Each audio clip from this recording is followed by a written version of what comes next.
Bem, então vamos à nossa primeira aula de estruturas algébricas do período 2021.1. Olha, a aula já estava preparada desde o dia 18, né? Hoje já são 21. Então já tem 3 dias. Bem, então vamos falar de estruturas algébricas. A primeira coisa a ser falada é o que eu chamei de motivação. O que é a minha motivação?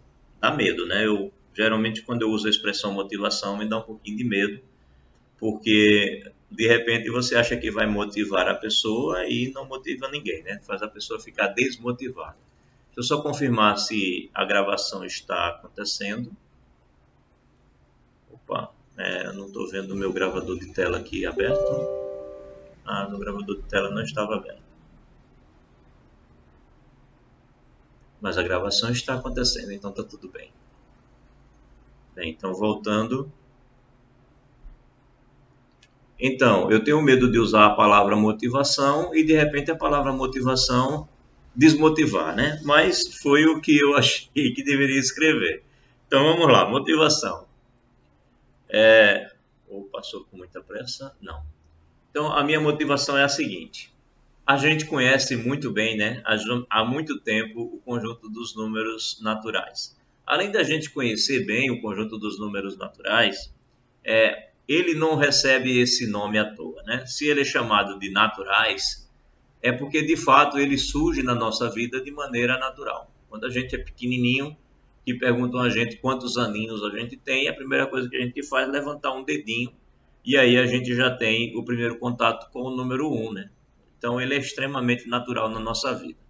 O número 2, o número 3 e assim por diante e vão surgindo conforme a nossa necessidade vai aumentando enquanto ser humano e mais tarde, enquanto sociedade, nós precisamos do número zero no momento em que a gente precisa, por exemplo, fazer uma subtração do tipo n menos n, né? Quando você precisa tirar de um número o mesmo número. Então, no momento em que você vai fazer uma operação como essa, que surge o zero.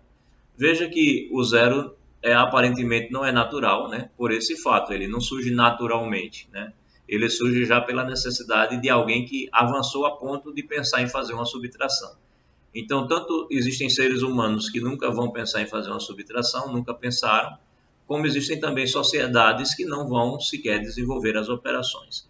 A gente sabe que, bem, dizem alguns livros, já li comentários, de que podem existir ou existem comunidades indígenas, por exemplo, isoladas, que não tem nome para o número 4, por exemplo. Só tem nome para o número um, 2 e 3. Não tem um nome para o número 4, muito menos para o número zero, porque eles não precisam. Então, os números, por exemplo, surgem, os números naturais, surgem e se desenvolvem dependendo da civilização onde você está inserido.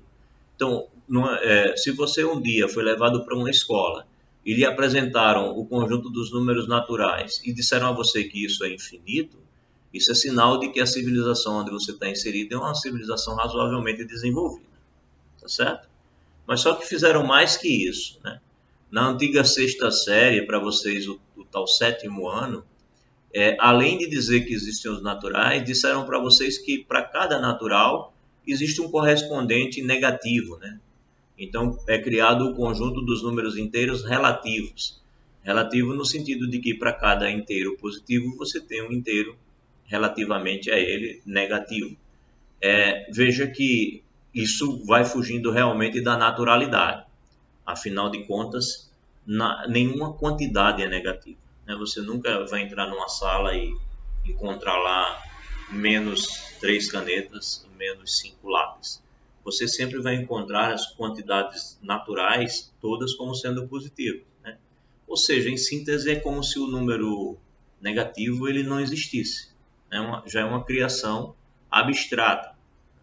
Eu costumo dizer que o número negativo está lá na minha conta bancária, por exemplo, tem lá um número negativo. Mas, na verdade, o número negativo não existe. A dívida é que representa geralmente o número negativo, né? Aquilo que falta é que representa o número negativo.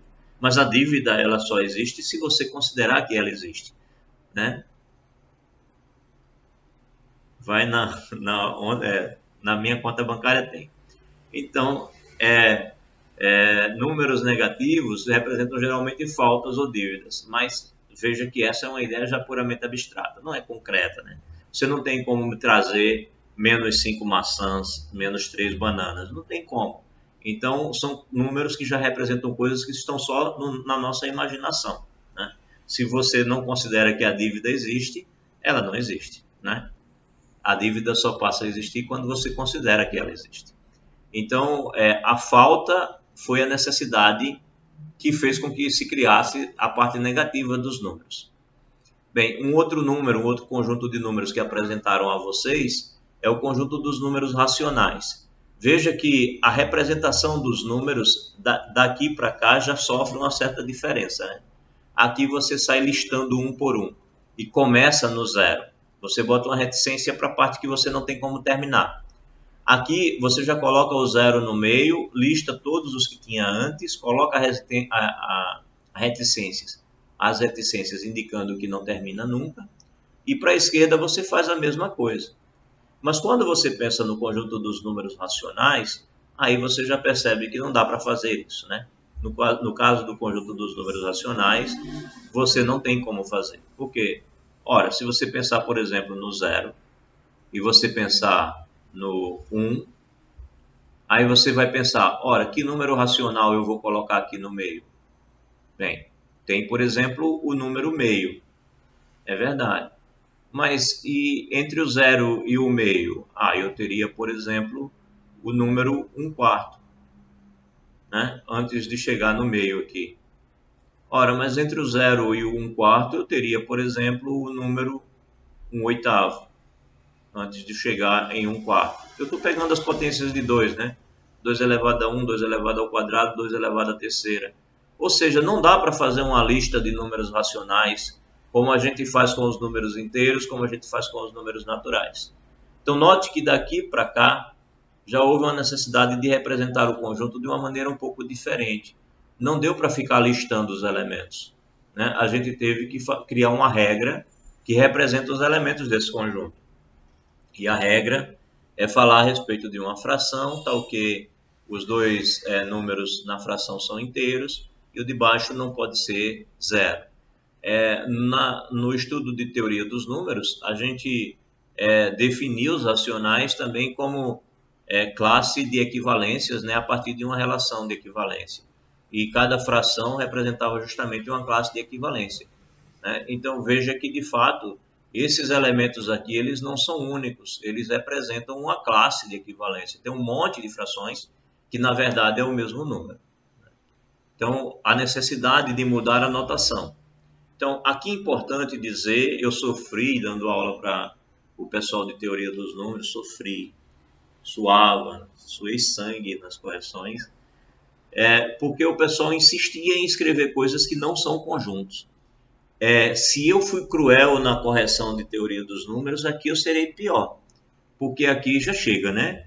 Não é possível que alguém ainda vai me escrever um conjunto sem ser entre chaves, se for descrever os elementos, ou com propriedades, ou listando os elementos. Todo mundo a essa altura já deve ter aprendido que conjunto é sempre cercado por chaves. Se você colocar colchete, não é conjunto. Se você não colocar nada, não é conjunto, tá certo? Então, não escrevam, pelo amor de Deus, nunca algo do tipo A, né, um conjunto A, e depois comece a listar aqui para mim os elementos e diga que escreveu um conjunto. Isso não é um conjunto. Só vai passar a ser um conjunto no momento em que você colocar uma chave no início, uma chave no final. Também não é um conjunto se você escrever com colchetes e colocar os elementos aqui. Não é um conjunto, tá certo? Não é. Só é um conjunto com chaves, tá bom? Então, se você quer listar, tem que listar com chaves. Se você quer dar propriedades, tem que dar propriedades com chaves. A outra forma de você representar um conjunto é você usar os diagramas de Venn, né, e colocar aqui dentro os elementos. Tudo bem. Também é uma representação de conjuntos que foge a essas, tá? Uma outra maneira também de você representar um conjunto é você dizer o que são, né? Você pode simplesmente dizer aqui, A é o conjunto formado por números naturais maiores ou iguais que 1 e menores ou iguais que 4. Tudo bem. Você pode representar um conjunto também descrevendo o que tem dentro dele. Tudo bem. Pode ser todas essas formas aqui. Mas se você fugir de qualquer uma delas, vai estar errado. Errado. Tá certo? Assim como quando você vai escrever uma palavra em português e você esquece um sinal, a sintaxe que você usou está errada. Na matemática, se você não usa a sintaxe correta, a sua escrita está errada. Não é meia questão, não é 25 décimos, não. A questão está errada, tá bom? Então, vamos caprichar na escrita. Estão chegando próximo de se tornarem professores de matemática e não podem chegar na sala de aula escrevendo matemática errada, tá? Tem que escrever corretamente. Tem que ter rigor na escrita. Pois bem, então, como motivação para estudarmos estruturas algébricas, veja que eu comecei com algo bem bobinho, né? Conjunto dos números naturais, conjunto dos números inteiros, conjunto dos números racionais e, para concluir, quando você une o conjunto dos números racionais com quem não for racional, você tem um conjunto que a gente costuma chamar de conjunto dos números reais. Ora, como assim? Existem números que não são racionais? Não foi estabelecido isso até agora para mim. Beleza. Racionais, eles todos são racionais, eles são decimais exatos,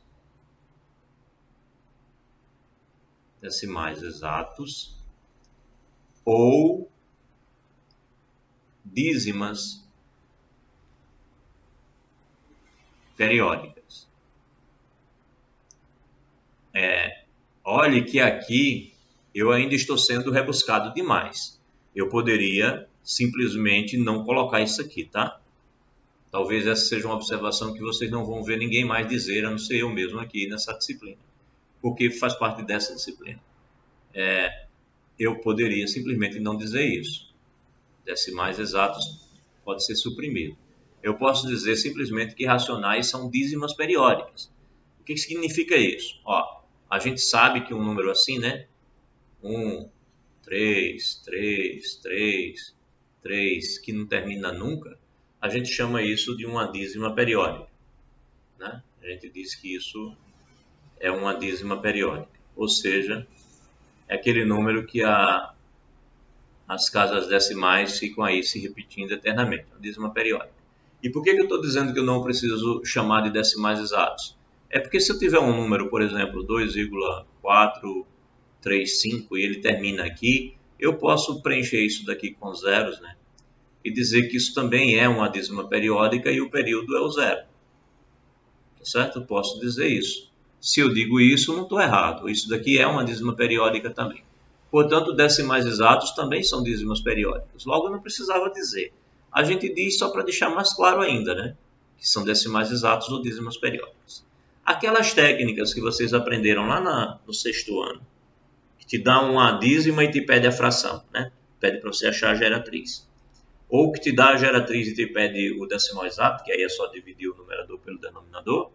Aquelas coisas lá são fundamentais. Vocês têm que olhar para números racionais daquela maneira ali, né? Saber ir e voltar é importante. Não precisa decorar aquela história lá, repete tantos 9 quanto não sei o que lá, e repete tantos zeros, ou sei lá, zeros, é para achar a geratriz, né? Zeros e noves, né? Que coloca no denominador. Bem, coloca lá um monte de número a partir daquela regrinha lá que o pessoal decora. Eu não consigo pensar daquela maneira. Na verdade, abandonei aquilo ali porque quis abandonar, né? Porque, na verdade, ninguém precisa decorar isso, né? O cara chega para você e pega um número desse qualquer, sei lá, vou pegar esse que eu já escrevi, e todo mundo aqui sabe, chama de X esse número, né? 1, 3, 3, 3, etc. E aí, como ele tem uma casa decimal apenas no seu período, basta que você multiplique isso por 10. Aí você vai ter que isso é 13,333. E não é problema porque tem infinitos números 3.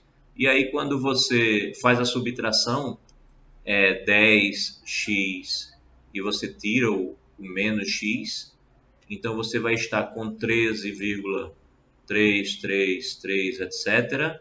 E vai estar tirando daí 1,333, etc. E aí, como isso aqui é infinito, essas coisas se anulam e tudo que fica para você é subtrair 13 menos 1, que dá 12. E aí você vai ter que isso é 12 nessa subtração, né? E aqui 10x menos 1x dá 9x.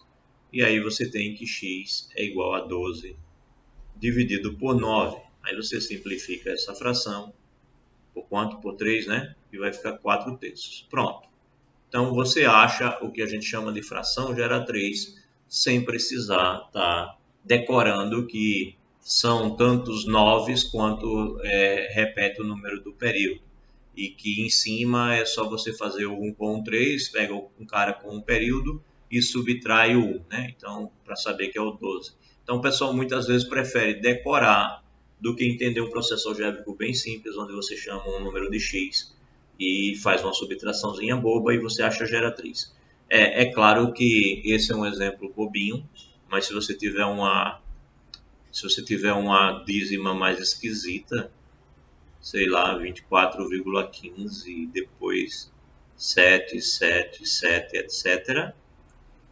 Você sabe que é possível fazer algo parecido com isso. Você vai chamar isso de x também, que vai ser o 24,15, 7, 7, 7, etc. E aí você precisa primeiro passar essa primeira parte, aí você vai ter que multiplicar por 100, né, para poder passar. Então vai dar 100x, que vai dar 2415,777. E aí esse 100x é que assume a posição desse x aqui, né?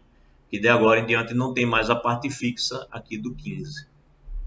E aí o que você faz? Ele passa a ser o seu 100x, ou o seu x, e você agora quer que passe uma casa, então você multiplica por mais 10. Aí você vai ter agora 1000x, e aí você vai ter que isso é 2, 24, depois 15, depois 7 e depois os outros 7 que vão até o infinito. Quando você está nessa circunstância, ao invés de você subtrair o x, você subtrai esse 100x aqui. Então você vai ter 1000x menos 100x, e aí você vai estar com 24.157, o restante é tudo repetido, né, esse monte de setes, e aqui o 100x é 2.415 e o restante é todo mundo 7. E aí vocês já entenderam, né? Aqui vai dar 900x, essa subtração, e aqui vai dar 24.157 menos 2.415. Você vai fazer essa diferença. 5 para 7, 2, 4, 7, vai 1, 2, né? Então, se eu não tiver feito a conta errada, acho que não. 7, 5, 11, 3 e 1, 4, tá certo, né? Aí isso vai dar 21.742. Então, você tem que x é igual a 21.742 dividido por 900. E você não vai precisar decorar, aqui embaixo vai ficar tantos 9 quantos são os números que se repetem no período e tantos zeros quantos são os números da parte fixa. Não sei se vocês estudaram essas coisas, mas como é uma motivação, eu estou tentando ser bem completo, assim, tentando dizer tudo que tem para ser dito na parte que vocês já viram de números, para dizer a vocês quais são os números que vocês conhecem de fato, né? Então, para vocês foram ensinados naturais, foram ensinados inteiros e foi ensinado os racionais. E os racionais foi dito a vocês claramente, olha, ou são decimais exatos ou são dízimas periódicas. Eu arredondo mais ainda e digo, todos são dízimas periódicas, porque mesmo os decimais exatos são dízimas com período zero, ok? E a brincadeira, a técnica para sair da geratriz para dízima e para sair da dízima para geratriz, bem, da dízima para geratriz é essa que eu acabei de fazer, e da geratriz para dízima é só dividir o numerador pelo denominador, você tem a dízima, ou seja, se você fizer a divisão de 21.742 por 900, eu espero que dê este número horrível aqui, 24,15777, tá? Vocês podem até confirmar aí para mim, para ver se deu. Se não tiver dado, eu errei alguma conta, tá? Bem, beleza. Então, você construiu até agora nos seus conhecimentos o conjunto dos números naturais, o conjunto dos números inteiros, o conjunto dos números racionais e já sabe o que significa ser um número racional. Então a pergunta natural é: todo número que é existente, ele é sempre uma dízima periódica? Não, né? É claro que não. Você pode pensar num número assim, sei lá, 0, 1, aí você coloca um 0 depois um 1, depois você coloca 0, 0 depois um 1, e aí você vai aumentando 0, 0, 0, 1 e assim por diante. É claro que esse número não se encaixa na nossa definição de número racional. Esse número não é uma dízima periódica, e ele é um número. Portanto, existem números que não são assim, dízimas periódicas. Então, se eles não existem, eles merecem, se eles não são racionais, eles merecem um nome. E o nome natural é chamado de irracional, né? Afinal de contas, o que não é racional é irracional. E os famosos que a gente conhece, né? Número π é um número racional, o número e do logaritmo neperiano é um número racional, a raiz de um número p, se isso daqui não pertencer ao conjunto dos números naturais, então essa raiz ela vai ser um número irracional, ok? Então, se não for natural, é irracional. Então, esses são os irracionais mais famosos, mas o que importa para a gente no momento é dizer a vocês que vocês conhecem até aqui. Quando forem dar aula, tomem muito cuidado sobre essa coisa de falar aqui nos números irracionais, junto com os racionais, e ficar colocando símbolos aqui para os números irracionais, tá? Irracionais geralmente não tem símbolo nenhum.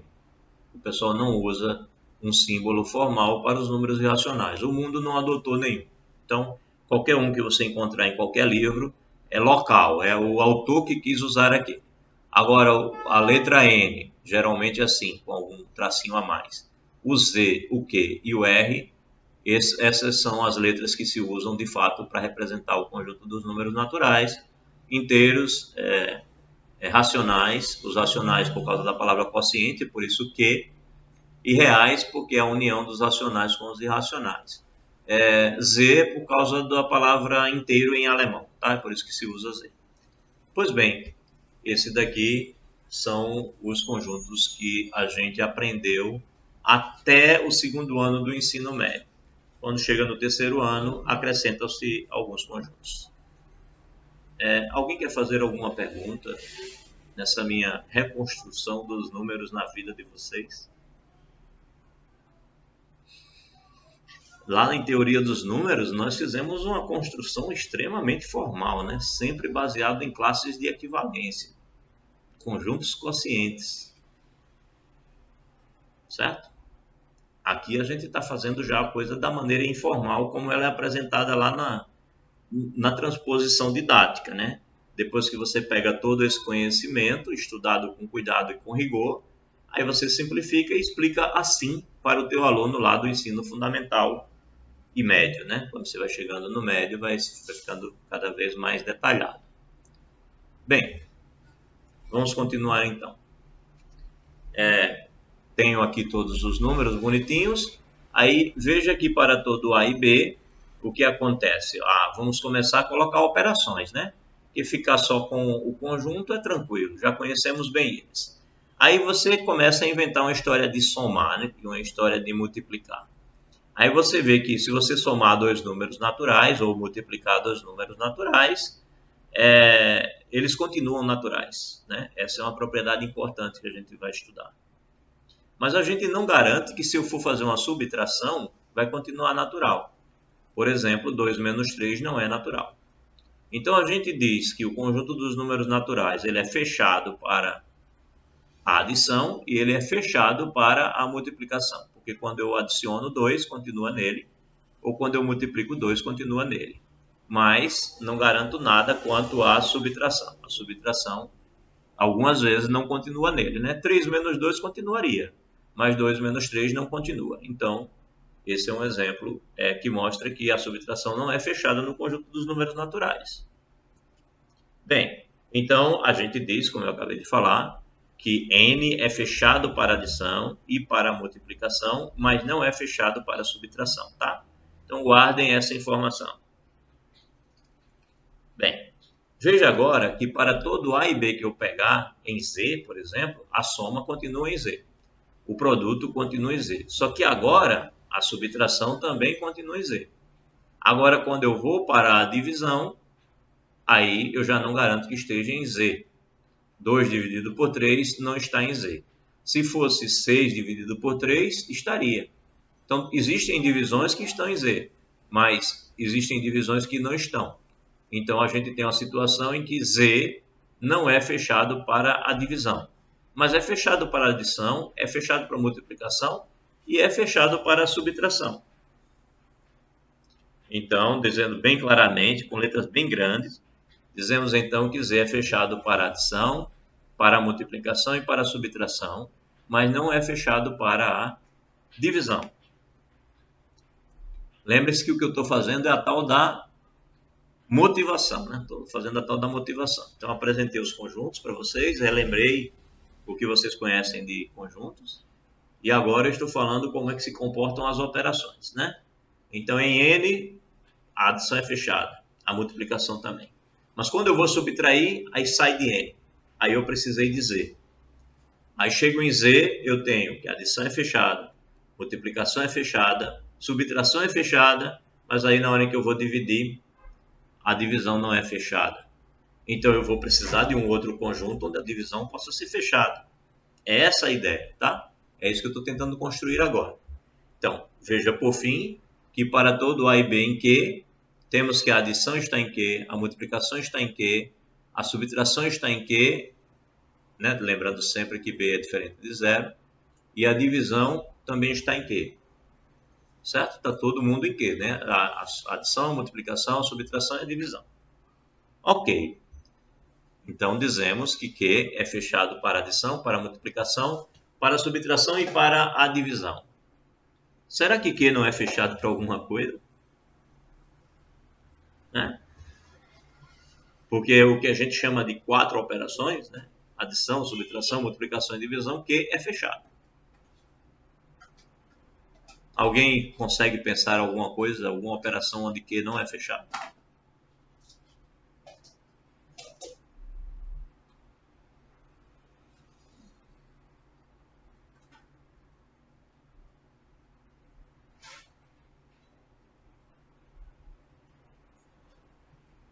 Alguém se arrisca a responder?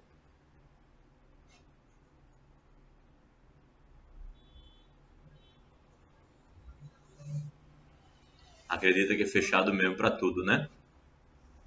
No caso, pode falar, Juan. Surgiu uma dúvida aqui. Porque, por exemplo, é fechado, tá certo? Fração, subtração, multiplicação e divisão. E a gente tem também que o π é um número irracional. Mas o π não pode ser representado como um quociente pela o diâmetro da circunferência pela... Sim. Não, comprimento do diâmetro, se não me engano. Sim. Alguma coisa assim. Não é isso? Então, ele seria representado como racional, mas só que ele é um número racional. Não, é porque o número só é racional se a fração for um inteiro em cima e um inteiro embaixo. Você nunca vai conseguir numa circunferência que o comprimento seja um inteiro e o diâmetro também. Tá certo? Se você escolher uma unidade, boa pergunta, viu, José? Pergunta sutil, né? A gente tem que entender que uma fração... A gente pode falar de fração do que quiser, pode colocar uma raiz em cima e uma raiz embaixo e dois números irracionais, tanto em cima quanto embaixo. Mas aí esse número não é um número racional. Para ser um número racional, o numerador tem que ser inteiro e o denominador também tem que ser inteiro. Não é qualquer fração que vai ser racional, né? Então, para ser racional, o numerador tem que ser inteiro, o denominador também.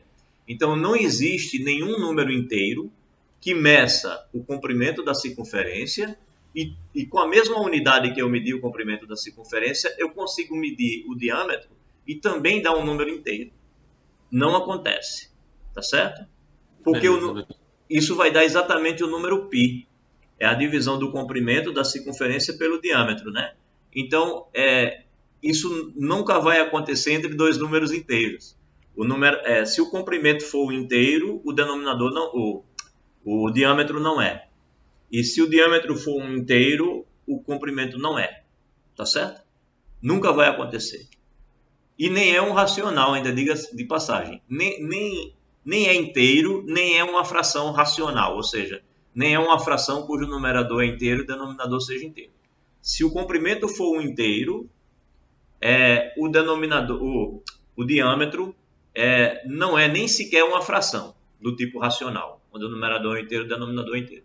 Porque senão você dividiria esse comprimento inteiro pela fração e daria um número racional. Na verdade, se um deles for uma fração da unidade que você usar, o outro não será uma fração inteira, tá? Uma fração entre dois inteiros. Não acontece. Exatamente por isso que o π é irracional, tá bom? Então, segundo... Alguém mais ia falar, foi a Maria Lima, não foi? Eu ia falar sobre essa questão que o senhor perguntou, se ele não seria fechado para alguma operação. Nas 4 operações mostrou que ele é fechado. Mas e para o caso da raiz, por exemplo? Exato. Como é que a gente faz com raízes e com potências, né? Então, é sempre isso, né? A gente primeiro tem o conjunto. Aí, com o conjunto, a gente coloca nele operações. Aí, com as operações, o primeiro detalhe é olhar se é fechado. Então, não adianta você criar uma operação que você faz a operação entre dois elementos e o resultado cai fora do conjunto.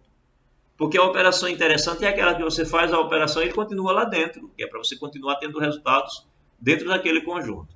Então, nos naturais, a gente consegue fazer isso na adição e na multiplicação. Quando a gente vai fazer a subtração, ela cai fora dos naturais.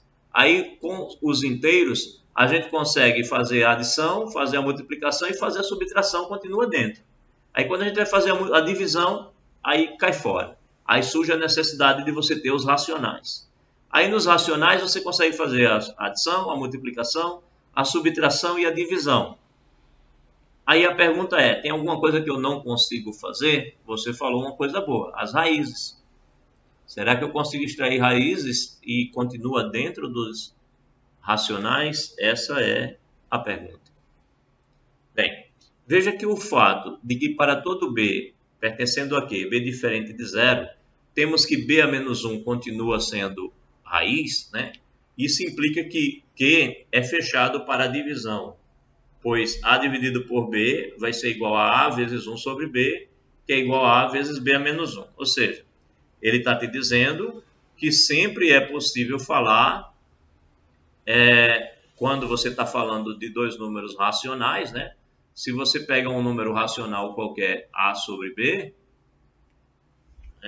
aconteceu algo estranho ali, deixa eu ver se consigo apagar. Pronto. Você pega um número racional A sobre B, existe o número racional B sobre A, cujo produto dá 1. Existe isso. Então, toda vez que você pegar uma fração dessa qualquer, vou chamar a fração toda, vou chamar de A, né? Vai existir, digamos que uma fração eu chamo de A, a outra eu chamo de B. Então, se aqui eu chamar de B, ela vai ter o seu inverso, o seu 1 sobre B. E aí eu sempre vou conseguir escrever A vezes 1 sobre B e eu vou ter um resultado fracionário. Então, sempre é possível dividir um número racional por outro número racional. Sempre é possível. Porque se eu quero dividir um número racional m qualquer por um número racional n qualquer, basta eu fazer o produto m vezes n a menos 1. Isso é exatamente a divisão de m por n. Né? E isso é um número racional, continua pertencendo aos racionais. Então, a divisão de fato é racional por esse fato de que a gente tem os inversos. Né? Todo mundo tem inverso. Bem, Vamos primeiro sintetizar agora o que a gente falou até aqui e depois a gente vê a questão do que ser fechado ou não. Então, na forma de diagrama, quando a gente constrói até o que, a gente tem essa ideia, né? A gente tem os racionais, que contém os inteiros, que por sua vez contém os naturais. Sabemos, porém, que a potência a elevado a n, com a sendo inteiro, com a sendo racional e n sendo inteiro, onde a é diferente de zero, ela pertence a quê? Isso quando você tem o n sendo inteiro, né? Até aqui, tudo bem. Você garante que continua sendo, né? Por quê? Ora, se você tiver uma fração a sobre b qualquer e você elevar isso a um número inteiro, n, e esse número é positivo, a gente sabe que, por exemplo, sei lá, 2, 3, 4, não vou colocar nenhum não, vou simplesmente escrever assim. Isso vai ser a sobre b vezes a sobre b vezes, né? Tantas vezes você quiser escrever o a sobre b, tantas vezes não, né? A quantidade é determinada pelo n. Mas o que acontece é que isso naturalmente vai ser a elevado a n dividido por b elevado a n, e esse a elevado a n aqui é o produto a vezes a, continua pertencendo a Q, na verdade, continua pertencendo a z, né? Continua sendo um número inteiro, pertence a z, e esse daqui também continua pertencendo a z. Então, realmente, se você tem que o expoente é um número positivo, então você garante que a potência continua pertencendo a Q. Aí as perguntas que vão surgir naturalmente e se não for um número positivo? A potência a elevado a n com a pertencendo a Q e o expoente sendo um número que, bem, se não for positivo, tudo bem, né? Ainda não é problema. Mas o problema é quando você tem um número, um expoente, que além de não ser positivo nem negativo, além de não ser inteiro, ele é um número racional qualquer, ou seja, ele pertence, qualquer não, né? Ele é um número racional que não é inteiro. É aí que o questionamento fica interessante, né?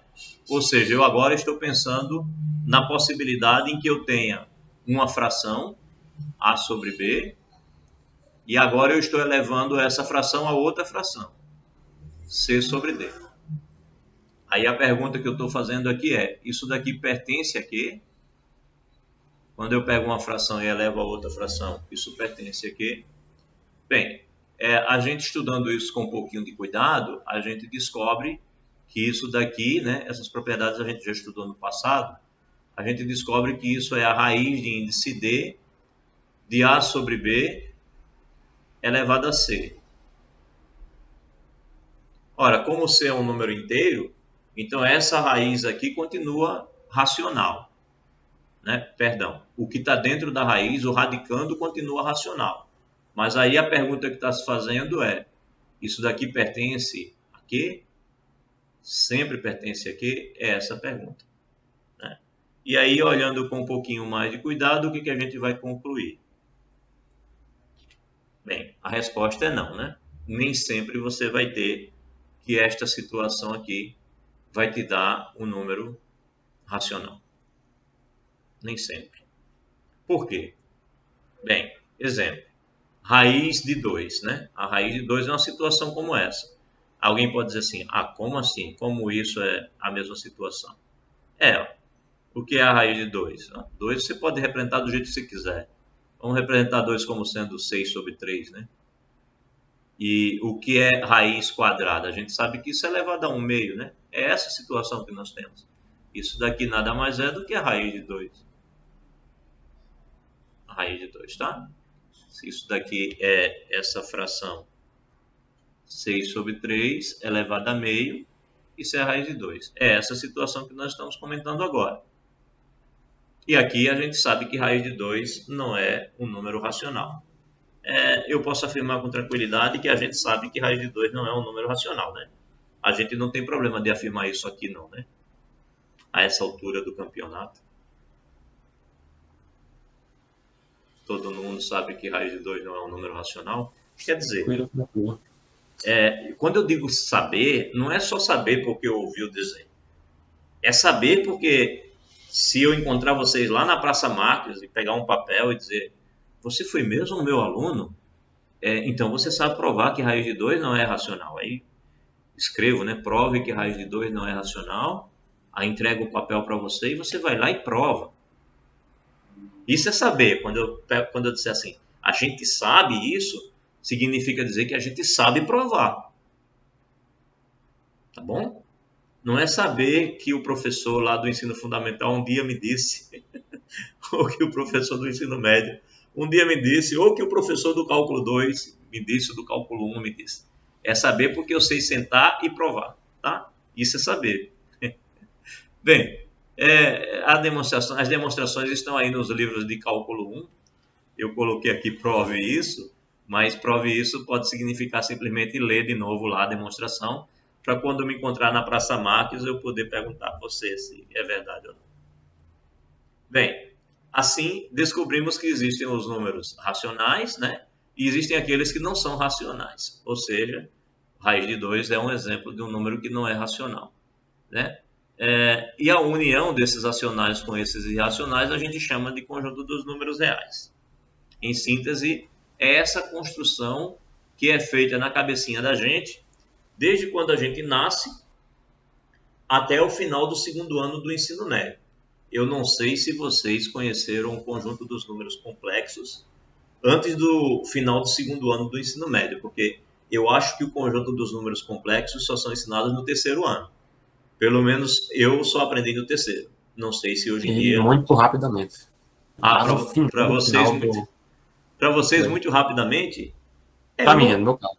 Eu não lembro mais se para mim foi muito rapidamente, porque como depois eu aprendi um pouco mais profundamente, aí eu esqueci o quanto eles me ensinaram lá no terceiro ano. No ensino médio foi tipo o último assunto do terceiro ano, já faltando 2 semanas para acabar tudo. Rapidão. Tenho percebido que é mais ou menos assim a vivência de vocês realmente. Então, assim, eu não estou te dizendo que mudem para mim nem um pouco, caramba. Pior ainda, né? Eu não estou dizendo a vocês que vocês tentem ser apressados e tal. Mas se programem para quando estiverem dando aula, darem todos os conteúdos. Eu sempre costumo dizer, é melhor você explicar um pouco de cada conteúdo, não que seja pouco demais, né? Mas explicar pelo menos um pouco de cada conteúdo é melhor do que você passar o ano inteiro no assunto que seria dado só nos 2 primeiros bimestres. Muitos professores já vi fazer isso. Porque, veja bem, se você só explica bem 2 assuntos, o aluno deixa de conhecer outros 3, 4. E aí, quando ele for para a briga natural da vida dele, que vai ser lá no Enem, ou que vai ser em outros estudos que ele for fazer, ele não conhece nada daquele assunto. Então, por exemplo, o Lisboa, né, que falou agora há pouco, disse que nunca viu, não viu nem um pouco. Então, certamente ele já deve ter visto aqui quando fez o pré-cálculo, né? E também para poder fazer o cálculo 1, o 2, etc. Com certeza ele já foi obrigado a conhecer os números complexos. Mas veja, é muito mais sofrido para ele ter que partir do zero do que se tivesse sido dado pelo menos um pouco, como foi dado para o José. Então, por favor, quando forem professores, não deixem de dar os assuntos por completo, tá? Tentem fazer o máximo possível disso. Bem, então tá. Assim, a gente conheceu, até o final do segundo ano do ensino médio, a construção do conjunto dos números reais. Professor, Oi. Rapidinho, uma curiosidade. O senhor acabou de mostrar agora, né, que nem sempre 2 números racionais, né, quando um racional é elevado ao outro racional, dá um número racional, né? O exemplo da raiz de 2. Exatamente, Não é isso? Aí, como curiosidade, um número irracional elevado a outro número racional sempre é irracional ou existe algum racional nisso daí? Tem um vídeo. Tem um vídeo acho que isso já acompanha, que o senhor já até compartilhou alguns vídeos dela no grupo geral da matemática. Aquela Inês Guimarães, que é portuguesa. Sim. Pronto. Tem um vídeo dela que é bem interessante, que ela mostra isso daí, né? Que ela consegue mostrar. Ela não prova assim, tipo, algebricamente provando, mas ela dá um contra-exemplo que eu achei fantástico. Ela mostrou que, sim, né, existem um número racional elevado a outro número irracional sendo racional. Ela, no exemplo, ela citou duas hipóteses, né? A primeira hipótese seria a seguinte: pegue raiz de 2 e raiz de 2. São ambos números racionais. Aí a tua primeira hipótese é raiz de 2 é irracional, elevado a raiz de 2 é irracional, dá um número racional. Beleza. Aí, então, isso fecharia. Agora, se não for, né? Se raiz de 2 elevado a raiz de 2 for irracional, ela utilizou esse número para ser o denominador, né? Raiz de 2 elevado a raiz de 2 sendo... Não, assim, na base, né? Elevado a raiz de 2 de novo, que também é irracional. Certo. Aí, com isso, ela fez o jogo de propriedade. Um jogo de contradição, né? Isso. Aí raiz de 2 vezes raiz de 2 ao quadrado, aí seria raiz de 2 ao quadrado, que daria 2. Então, exato. Uma das duas hipóteses tem que ser válida. Então, consequentemente, ela deu um contra-exemplo que existe, sim, um número racional elevado a outro número racional racional. Usando apenas lógica, né? Na verdade, é muito interessante aquele vídeo dela. A única conta que ela faz é raiz de 2 vezes raiz de 2 e chega a essa conclusão. Então, existem discussões muito longas sobre esses assuntos, tá certo?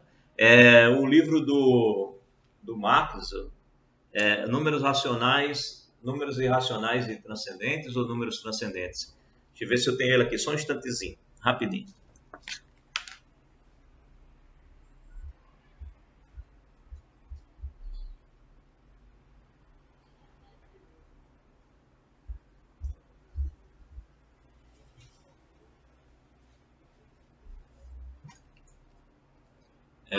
Esse.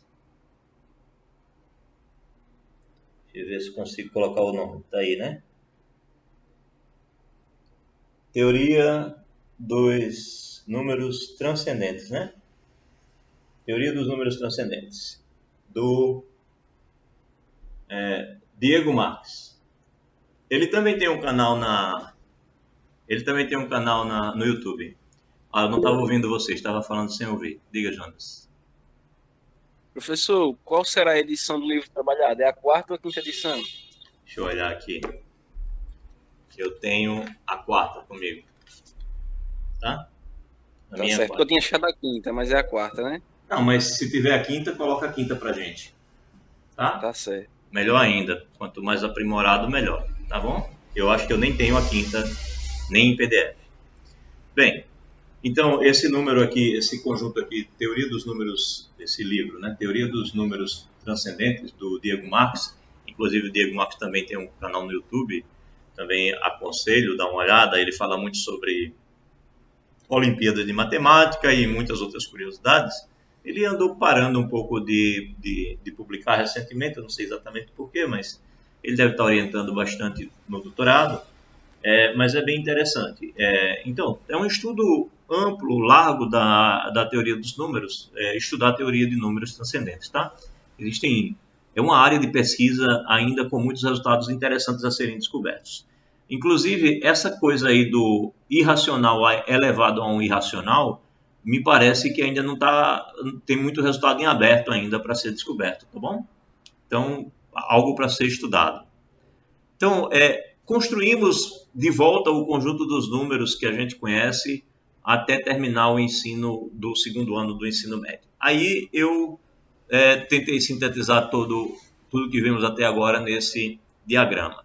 Eu queria chamar a atenção que esse lado de cá do diagrama do conjunto dos números racionais, eu desenhei ele um pouquinho maior do que o conjunto dos números irracionais, mas, na verdade, existe alguma coisa que discute que a quantidade de racionais e de irracionais é basicamente a mesma. Mas o que eu estou querendo chamar a atenção de fato é que existem livros por aí afora que fazem um diagrama assim, onde tudo é redondo, e eles colocam no finalzinho os irracionais de uma maneira que eu discordo. Cuidado para não pegar diagramas que são ruins demais, tá? Ou então situações em que o conjunto dos números irracionais são colocados pequenininhos, enquanto que o conjunto dos números racionais é colocado como se fosse grande. Como se por acaso o conjunto dos números racionais fosse bem maior do que o conjunto dos números irracionais. Existem teorias por aí que discutem a ideia de que a quantidade é basicamente a mesma, tá bom? Então, procurem sempre que estiverem trabalhando com livros diversos aí, não fazer com que pareçam ser de quantidades totalmente diferentes. Evitem diagramas assim. Procurem diagramas em que a quantidade de K seja mais ou menos a mesma quantidade de K, ou seja, o tamanho dos dois retângulos aqui sejam os mesmos. Também aconselho sempre que uma teoria termina, você usar o diagrama retangular, porque isso também é usado mundialmente. O pessoal termina os diagramas. Se você está trabalhando só sobre números reais, então terminou de estudar números reais, coloca um diagrama retangular para dizer que aquele é o seu conjunto máximo, que seria o seu conjunto universo. Tá? Bem, então, em resumo, foi isso que a gente estudou de números. E aí, completando os conjuntos que conhecemos até o fim do ensino médio, problemas que envolvem raízes de números negativos com índice par levaram à definição do número i. Né? Então, quando o cara vai calcular um dia na vida dele, uma tal de uma raiz de um menos 4, aí ele diz, caramba, se fosse 4 era 2, mas como é menos 4, não sei. Mas alguém pensou assim, pode ser visto como a raiz de 4 vezes menos 1. Então, apesar de que ninguém disse em momento algum que a propriedade de que a raiz de um produto é o produto das raízes vale para números negativos, ninguém disse isso, mas alguém resolveu fazer isso assim. Raiz de 4 vezes a raiz de menos 1, né? Pensar mais ou menos assim. E aí, não dá para falar nisso porque isso não existe, mas isso motivou a ideia de chamar i ao quadrado de menos 1. Né? Essa propriedade não é válida para números negativos, mas motivou essa ideia aqui. Tá? Então, alguém um dia disse, vou dizer que i ao quadrado é menos 1. E aí, quando passo a olhar para uma coisa como essa aqui, eu posso olhar simplesmente como raiz quadrada de 4 vezes i ao quadrado. Né? E aí faria sentido falar que isso daqui, o i ao quadrado, a raiz, 4 vezes i ao quadrado, né? Então, sim, aí isso dá para pensar assim, né? Raiz do 4 vezes a raiz do i ao quadrado vai ser o próprio i, então isso passa a ser dito que é 2i, tá? Bem, apesar de que há problemas com as propriedades, principalmente essa propriedade de que a raiz seja o produto, a raiz do número negativo seja o produto das raízes, mas a definição que foi dada em si é essa, e isso motiva a criação desse conjunto aqui, né? O conjunto dos números complexos, que são os números da forma a mais bi, onde a e b são números reais, e esse conjunto responde a problemas como esse, de você falar da raiz quadrada, né, a raiz de um índice par, onde o radicando seja um número negativo. Essa definição motivou problemas, a solução de problemas desse tipo. Surge, então, o conjunto dos números complexos. Bem, aí o nosso diagrama aumenta, né? A gente tem, então, que o conjunto dos números complexos, diferente do diagrama que nós tínhamos antes, né? Nós tínhamos um diagrama que só ia até o conjunto dos números reais, aí agora a gente tem um conjunto maior, que é o conjunto dos números complexos. E por que a gente coloca o conjunto dos números reais dentro do conjunto dos números complexos? Simplesmente porque a gente pode imaginar, a gente pode pensar que todo número real, né? Se isso daqui A e B são números reais, então eu posso pensar que o número A, ele é simplesmente ele mesmo, mais 0 vezes I. Tendo em vista que B também é um número real, eu posso pensar, por exemplo, que o B é 0. Então, seja qual for o número real, eu sempre consigo escrevê-lo assim. Portanto, eu sempre consigo colocar o conjunto dos números reais, todo elemento que é real, eu posso vê-lo como sendo um número complexo. Então, eu posso dizer que R, de certa forma, está contido em C. Mas lembre-se algo que a gente falou em teoria dos números, né? A gente disse que a fração em si não era, por exemplo, o número inteiro não era um número racional. Né? O que tinha era uma cópia do conjunto dos números inteiros dentro do conjunto dos números racionais. A gente disse algo mais ou menos assim. A gente disse que se eu quero ver um número inteiro dentro do conjunto dos números racionais, eu faço uma relação do inteiro com essa fração. Então, aqui eu estou em Z e aqui eu estou em Q. Né? Porque, em essência, essa fração não é esse número. Mesmo porque essa fração é uma classe. Né? Eu poderia ter vários que dariam isso aqui. Eu poderia, por exemplo, multiplicar por A em cima e embaixo, e eu teria a fração ao quadrado sobre A, e é a mesma fração. Então, na verdade, isso daqui é uma classe, né? Não é só um número, é só um número, mas esse número é uma classe. Então, difere na sua natureza desses elementos. Então, eu não posso dizer, de fato, né, formalmente, dizer que Z está contido em Q. Né? O que eu diria é que Q tem uma cópia de Z. A mesma coisa que sobre R. Esses números, de fato, não são esses. Mas eu posso dizer que existe uma cópia de R dentro de C. Uma cópia isomorfa de R dentro de C. Mas aí você tem que definir especificamente como é essa inclusão, esse mergulho de Z em Q e esse mergulho de R em C. Né? Uma cópia lá dentro. Mas aí a gente diz simplesmente, para facilitar a linguagem, a gente diz simplesmente que R está contido em C e a gente diz que Z está contido em Q. Ok. Então chegamos nessa situação aqui, em que eu tenho um diagrama onde o conjunto dos números complexos contém o conjunto dos números reais, que é composto pelo conjunto dos números racionais e dos irracionais, sendo que dentro dos racionais você tem os inteiros e os naturais. Bem, por que falei desses conjuntos e suas operações? Por que esse papo todo até agora? Né? Por que rebuscar toda a minha matemática desde as séries iniciais até agora? Né? Para que é esse papo todo que esse professor está chamando de motivação e eu já estou ficando desmotivado de falar de tantos conjuntos? Pois bem, vou dizer a vocês por que a minha motivação passa por isso. Simplesmente pelo seguinte, eu quero dizer a vocês o que é uma estrutura algébrica. E uma estrutura algébrica é simplesmente um conjunto com suas operações. Isso é uma estrutura algébrica. E é o nome da nossa disciplina. Então, eu precisava deixar claro para vocês exatamente o que é uma estrutura algébrica e vocês já conhecem um monte delas. Então, foi isso que eu fiz. Eu apresentei as estruturas algébricas que vocês já conhecem, né?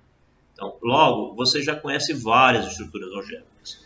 Os naturais, os inteiros, os racionais, os reais, os complexos, o conjunto das matrizes, o conjunto dos polinômios. Claro, todos esses conjuntos com suas respectivas operações são estruturas algébricas. E aí, quando eu falo o conjunto com suas operações, eu posso pensar no conjunto só com a adição. Eu posso pensar no conjunto só com a multiplicação. Ou eu posso pensar no conjunto que tem a adição e a multiplicação. Que tem a adição, a multiplicação, a subtração, a divisão. Eu posso pensar no conjunto com uma operação ou com várias operações. E aí, quando eu faço a junção do conjunto com suas operações ou com sua operação, se for uma só, eu tenho algum tipo de estrutura algébrica. E aí, dependendo da necessidade da matemática de juntar um conjunto com uma operação e com suas respectivas propriedades, eu caracterizo as estruturas algébricas mais usadas e aí eu estudo essas estruturas do ponto de vista algébrico, puramente algébrico, sem me preocupar com propriedades analíticas, geométricas, do ponto de vista puramente algébrico. Então, a grande contribuição que fica da álgebra aí nesse ponto é essa.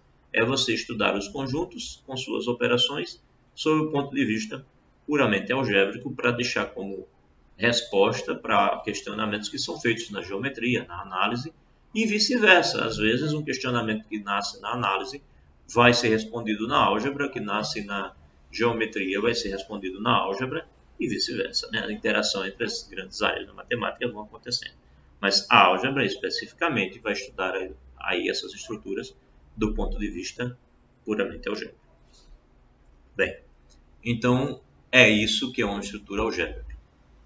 E vocês conhecem várias. Bem, o que é então estudar estruturas algébricas? Né? O que significa estudá-las? É estudar conjuntos e as propriedades de suas operações.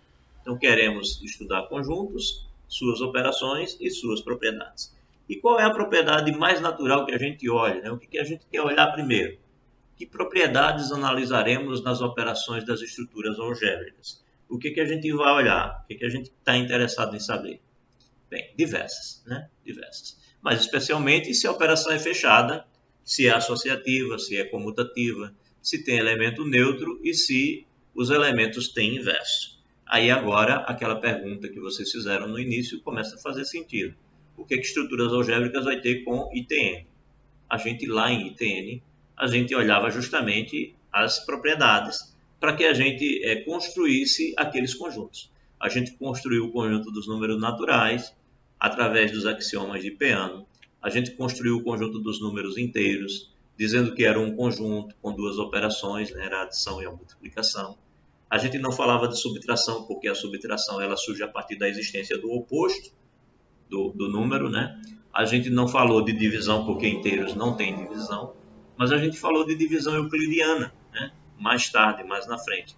Mas lembre-se que era uma divisão totalmente inteira, só nos interessavam números inteiros, né? A gente falou de equações diofantinas, a gente falou de MDC, de MMC, tudo isso voltado às propriedades que foram surgindo daquelas estruturas de lá.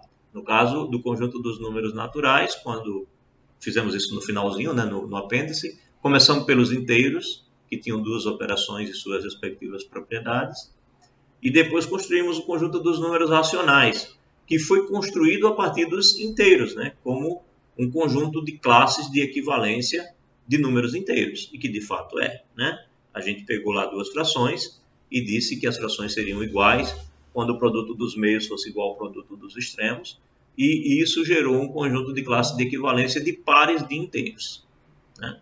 Mais tarde, a gente olhou para o conjunto dos números naturais a partir dos axiomas de Peano e depois voltou a construir o conjunto dos números inteiros a partir de um conjunto de pares de números naturais. Então, foram essas as construções que nós fizemos e lá a gente explorou o estudo das estruturas algébricas para essas estruturas especificamente, olhando as operações e olhando suas respectivas propriedades. Agora, a gente não vai olhar para N nem para Z. A gente vai olhar para os conjuntos que têm as propriedades que são comuns em Z, para o conjunto que tem as propriedades que são comuns em N. Mas a gente não está mais olhando para eles especificamente. Os conjuntos podem ser formados pelos elementos que vocês quiserem. O que nos interessa é que esses conjuntos tenham as tais propriedades. E as perguntas naturais serão: e se eu tirar essa propriedade? Como fica esse conjunto? Que tipo de coisas eu posso concluir? E se eu tirar essa outra propriedade, muda alguma coisa? E se eu tiver uma propriedade a mais que não tinha nessa estrutura, o que muda? Então, o universo de estudos possíveis é imenso. Tirar e colocar propriedades nos respectivos conjuntos, nas suas respectivas estruturas, é imenso. Pois bem, essa é a nossa ideia, estudar as propriedades das operações das estruturas algébricas. Então, por exemplo, a subtração não é fechada em N, nós já vimos, e não é comutativa em nenhum dos conjuntos numéricos, né? A subtração não é comutativa nem em N, nem em Z, nem em Q, nem em lugar nenhum. Se fizer a subtração trocada a posição, o resultado muda. Bem, o zero é o elemento neutro da adição, sempre para a gente vai ser esse símbolo, e o número 1 é o elemento neutro da multiplicação dos nossos conjuntos numéricos. Então, esse é o símbolo para representar o elemento neutro da multiplicação e esse é o símbolo para representar o elemento neutro da adição, que algumas vezes não vou chamar de zero de propósito, vou dizer simplesmente elemento neutro, e não vou chamar de 1 de propósito, vou dizer simplesmente elemento neutro. Bem, a matriz identidade, por exemplo, é o nosso número 1, quando a gente pensa no conjunto das matrizes com sua multiplicação, tá certo? Que, por exemplo, não é uma operação comutativa, né? A gente sabe, aprendeu lá no ensino médio, que a matriz A vezes a matriz B, não obrigatoriamente, né? Geralmente, na verdade, ela é diferente da matriz B vezes a matriz A. Ou seja, comutar o produto entre duas matrizes não obrigatoriamente dá o mesmo resultado. Geralmente não é comutativo. Bem, um outro conjunto aqui para dar um exemplo fora da caixinha, né? A gente está tão acostumado com exemplos que a gente já conhece, aí eu digo, vou dar aqui um exemplo que é desconhecido, né? Porque senão você fica com a cabeça voltada para as estruturas algébricas que você viu até hoje. Começa a achar que só existem elas. Então, um exemplo que você não viu antes. Esse aqui, por exemplo. Os quaternios. Os quaternios são os conjuntos da forma A mais BI mais CJ mais DK, onde A, B, C e D são números reais, e os quadrados desses tais I, J e K são todos menos 1. Tá vendo que é uma esticada no conjunto C, né? O conjunto C dos números complexos é só A mais BI. Aí o cara pensou, e se eu tiver mais um C e um J, mais um D e um K, e o J elevado ao quadrado também é menos 1, o K elevado ao quadrado também é menos 1, aí surge esse conjunto. Na verdade, não foi bem assim que surgiu.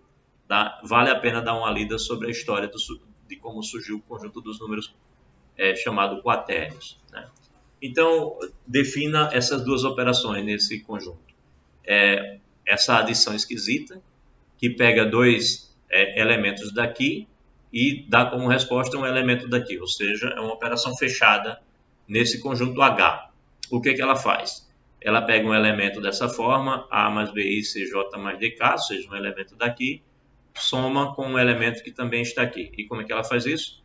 Ela pega entrada por entrada, A mais A', B mais B', C mais C', D mais D', e coloca o tal do I em evidência naturalmente. Ou seja, a soma é definida de uma maneira bem natural. Aí ele define também um produto. Produto que vai pegar dois elementos no conjunto H e dar como resposta um elemento no conjunto H. Como é feito esse produto? Dessa maneira estranha aqui, né? A vezes A', menos B vezes B', menos C vezes C', menos D vezes D' vai dar o primeiro número. Aí depois, AB' mais BA' mais CD', menos DC' vai dar o segundo número que vai multiplicar o I, que o I vai ser colocado aqui em evidência.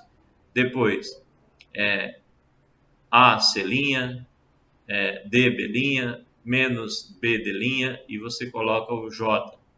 E por fim, AD', bem, nessa altura você já deve estar com raiva, né? Que multiplicação estranha é essa? E mais, ainda te digo mais, o I vezes J deve ser o K, o J vezes o K, porque quando você for fazer esse produto vai aparecer, né? O produto entre esses I, J e K. O J vezes K vai ser o I, o K vezes I vai ser o J vezes I vai ser o menos K, o K vezes J vai ser o menos I e o I vezes K vai ser o menos J. Decoraram? Decoraram o produto dos quaternios? Já posso colocar na prova? Não, né? Também não. Eu nunca vou decorar um negócio desse, claro. Tá esquisito demais. Como é que eu vou decorar isso? Claro que tem umas maneiras de facilitar, né? Então, ó, sobre o produto anterior, definido em H, é conhecido como produto cíclico. Ele é obtido distribuindo a soma que define o elemento ele é obtido distribuindo a soma que define o elemento A mais BI mais CJ mais DK sobre a soma que define o elemento A' mais B'I mais C'J mais D'K e olhando para um ciclo como na figura abaixo, considerando o produto como positivo no sentido horário e negativo no sentido anti-horário. Ou seja, o sentido horário é esse, né? Então, a gente vai considerar positivo no sentido horário. Então, I vezes J vai ser K. J vezes K vai ser I. Né? E K vezes I vai ser J. Agora, quando o sentido for o sentido anti-horário, então, I vezes K vai ser menos J. J vezes I vai ser menos K. E K vezes J vai ser menos I. Ficou mais fácil, não foi? Facilitou, né? Não precisa mais decorar. Essa parte caiu uma lágrima, que é para cair mesmo. E o cara não vai lembrar, já imaginou ter que ficar decorando esses negócios aqui sem ter uma maneira mais fácil de entender, né? Por que dá isso daqui, por que hora dá negativo, hora dá positivo? Tá aqui a resposta, tá? É o sentido. Se você faz no sentido horário, é positivo. Se faz no sentido anti-horário, é negativo. Mas mesmo assim, ainda pode ser que fique a pergunta. E esse monte de multiplicação, né? Como é que eu vou saber que vai ser esse com esse, esse com esse, etc. é como ele diz aqui, é a distribuição do próprio produto, né? Ou seja, ele está te dizendo que você vai fazer assim, você vai pegar o A mais B' I mais C' J mais D', opa, na verdade que eu deveria colocar primeiro é o que não tem linha, né? Que pelo produto que eu estou fazendo é primeiro o que não tem linha, o que tem linha vem depois. Bem, então é esse cara daí vezes o A' mais B'I mais C'J mais D'K. É isso que você vai estar multiplicando. Aí ele está te dizendo que é só você distribuir. É A vezes A', então A'. A vezes B'I mais A vezes C'J mais A vezes D'K. Aí depois mais, bem, já distribuiu A. Aí a vez do B. Aí B, I, A' mais B, I, B', I. Isso aqui é comutativo, você pode mudar a posição. Aí mais B, I, C'J. Depois mais B, I, D'K. Bem, entenderam, né? É só sair distribuindo. O A multiplica todo mundo, o BI multiplica todo mundo, o CJ multiplica todo mundo e o DK multiplica todo mundo. Quando você fizer aqui, por exemplo, vai ficar B, B' e aqui I vezes I. Tá? O I vezes I, lembre-se que é menos 1. Eita, perdão. O I vezes I, você sabe que é menos 1, né? I ao quadrado é menos 1, está na definição do próprio quaternio. Tá? O quaternio, por definição, nos diz que I ao quadrado, J ao quadrado e K ao quadrado é menos 1. Então, quando acontecer o quadrado, você sabe que quando acontecer o quadrado, como aqui, I vezes I, aqui é menos 1. Então, isso vai dar menos BB'. Tá? E aí, isso vai montando o produto que você tinha. Então, onde aparecer menos BB', é porque você multiplicou I vezes I aqui. Então, depois que você faz todo esse produto, distribuindo assim, e levando em consideração essa forma de fazer o produto entre I, J e K, você tem, depois que você arruma tudo, agrupa todo mundo, fica dessa maneira. É esse o produto que aparece. Então, esse conjunto, com esses elementos, com essa adição e com essa multiplicação, é uma estrutura algébrica interessante, que coloquei aqui como exemplo para que vocês vejam que existem outras estruturas algébricas que vocês desconhecem, né? Se vocês achavam que C já era um conjunto grande e esquisito, né? Com A mais BI, o I ao quadrado era menos 1, já era chato de mexer. Então imagine agora que um quaternio, ele tem A mais BI mais CJ mais DK. O I ao quadrado, o J ao quadrado e o K ao quadrado, todos são menos 1, e o produto é esquisito daquele jeito, e a adição também. A adição até que é simples, né? Coordenada por coordenada, e depois você coloca o I, o J e o K em evidência. Então, você tem esse conjunto maior, bem mais complicadinho de trabalhar, cheio de suas propriedades, né? Assim como os complexos têm uma cópia do conjunto dos números reais dentro dele, o conjunto dos quaternios também tem cópias dos complexos. Na verdade, tem 3 cópias dos complexos dentro dele, né? E a gente pode ver isso daí mais detalhadamente aqui, olhando os coeficientes. Na verdade, se a gente zerar, por exemplo, o B e o C, a gente vai ter A mais DK. Se a gente zerar o B e o D, a gente vai ter A mais CJ. E se a gente zerar falta qual? O C e o D, a gente vai ter o A mais BI. Então, são 3 cópias dos números complexos que a gente consegue dentro de H, ok? Então, é um conjunto interessante e pode ser feita uma leitura longa, se quiser, e até um estudo mais profundo dele, para quem quiser fazer esse tipo de estudo. Bem, apresentei a vocês uma estrutura que vocês não conheciam antes. E é claro que eu vou puxar a sardinha para o meu lado e vou apresentar a estrutura que eu trabalhei no meu doutorado, que é para dizer a vocês que também existe essa estrutura, né? Fazer propaganda da minha estrutura, a estrutura que eu trabalhei no doutorado, que foi um loop. Então, como último exemplo, consideraremos um loop. O que é um loop? Um loop é um conjunto L, não vazio, dotado de apenas uma operação binária, para não dar trabalho, trabalhar só com uma, né? Para que muitas operações, fechada em L, claro, né? Tal que você pega dois elementos.